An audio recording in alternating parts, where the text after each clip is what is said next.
Dobra večer, Slavice, tebi, vama u studiju i svim slušateljima koji večeras slušaju emisiju Hrvatima izvan domovine u Hrvatskoj i u svijetu. A ja sam u Komiži. U Komiži danas, sad ću reći nešto što će vjerojatno, na što će se moji sugovornici nasmijati, ali ja ću ipak pokušati. U Komiži danas dož da žiji, rekli bi domaći ljudi, pa evo, smiju se već, odnosno pada kiša.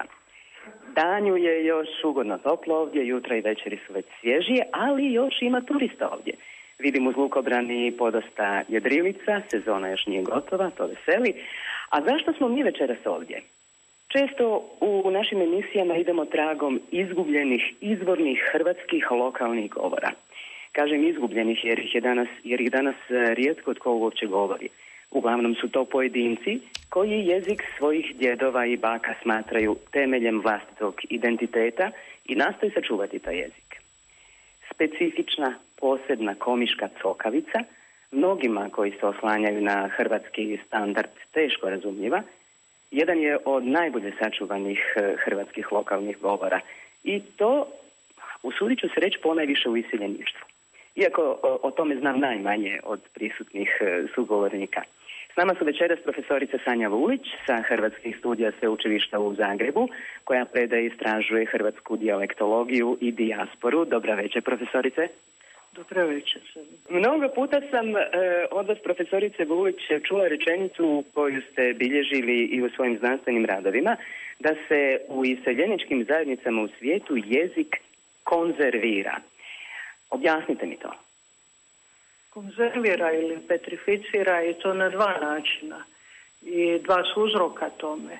Jedan uzrok je što su Hrvati u dijaspori vrlo često živjeli u zatvorenim mikrosvjetovima. Tu ponajprije mislim na onu staru autohtonu dijasporu, staru 500 godina, 400 kako gdje ili 300.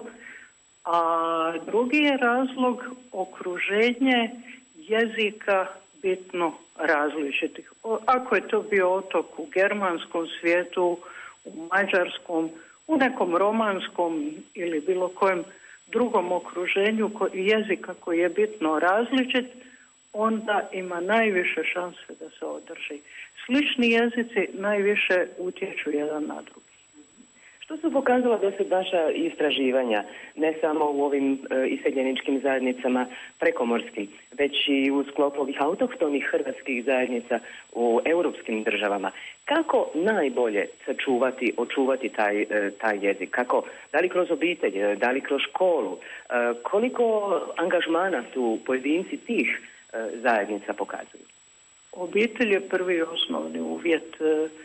Ako se svede učenje hrvatskoga, ako govorimo u dijaspori, samo na strani jeziku u školi, onda će to zaista uvijek tako i biti drugi jezik, a često puta i treći jezik, jer se onda i učenju engleskog daje prednost. Znači, najvažnije je učenje u obitelji, a zatim dolaze sve ove ostale društvene aktivnosti. Bitno je da to bude jezik na kojem se progovori, jezik na kojem se razmišlja i onaj jezik koji se zapravo osjeća kao najbliži, pa čak je tu važan i jedan psihološki moment. Neću nikad zaboraviti dijete iz Pinkovca u Austriji koje je živeći s obitelji u Beču, kad mu je bilo teško, on bi se povukao i slušao bi na CD-u priče na hrvatskom. Pa majka znao je čak slušati iz Hrvatske, iako je različit jezik. Majka ga je pitala zašto.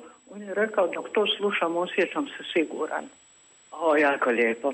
A prema tim vašim istraživanjima, gdje ste zatekli najbolju situaciju? Koji je lokalni govor najsačuvaniji, u najboljem stanju? Mislite u dijaspori? Pa čini mi se da pojedina sela u Mađarskoj i u Austriji za sada najbolje čuvaju svoje govore.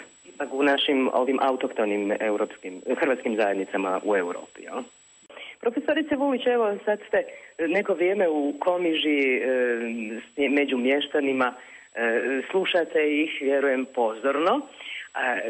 Što ste zapazili? Što se zapravo najviše dopada u toj komiškoj cokavici?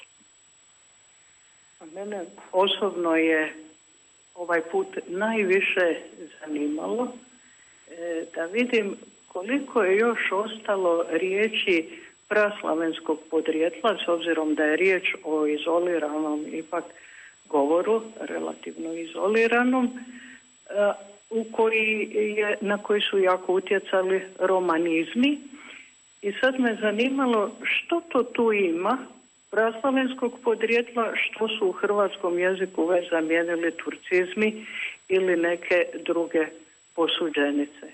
I zaista sam pronašla nekoliko riječi, sigurno u ovom kratkom vremenu našlo bih se, vjerujem, još kad bih duže boravila, koje su zapravo svojevrsna poveznica, možemo reći leksička izoglosa, jer su to riječi koje ćemo naći i u kraju oko Trakošćana među Kajkavcima, naći ćemo ih i na sjevernom Jadranu, mnoge od njih ćemo naći još uvijek i kod starijih ljudi na dubrovačkom području, a da ne govorimo o staroj književnosti kod pisaca renesanse i baroka.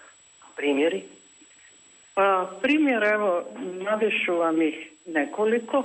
Recimo, u standardnom jeziku imamo turcizam kat. U svim starijim hrvatskim govorima to je ovdje je to put.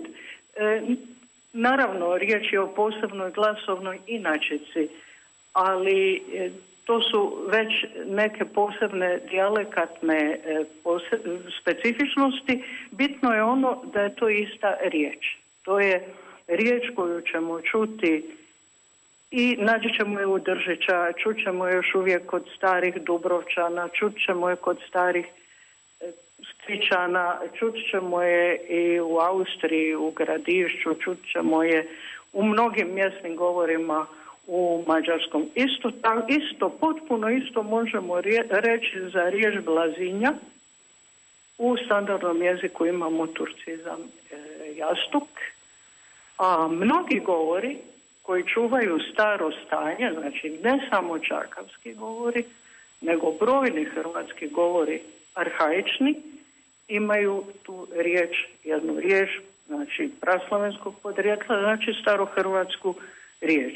Isto tako je vrlo zanimljivo da u ovom govoru je brud kao jedna opća riječ za plovilo, da je ona sačuvana, odnosi se na ono veliko i na ono malo.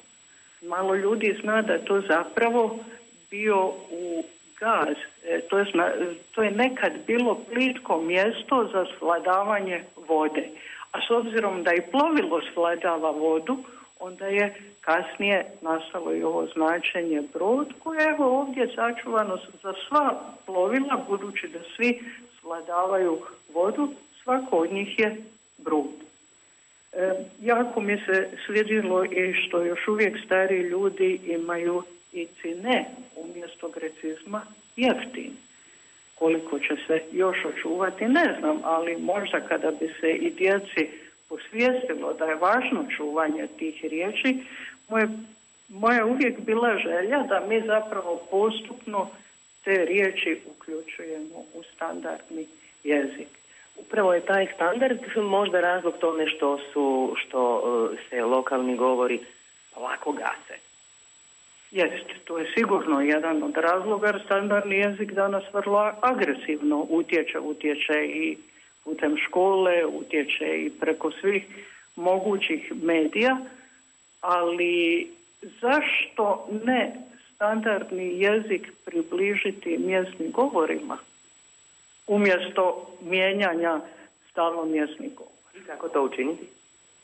Pa moglo bi se postupno, naravno tu bi se jezikoslovci morali dogovoriti, ali mislim da bi tu veliku ulogu mogli književnici odigrati. Kada bi su književna djela postupno počela uključivati riječi, a krilatica stara kaže piši kako dobri pisci pišu, onda bi to prihvatilo se postupno i u standardnom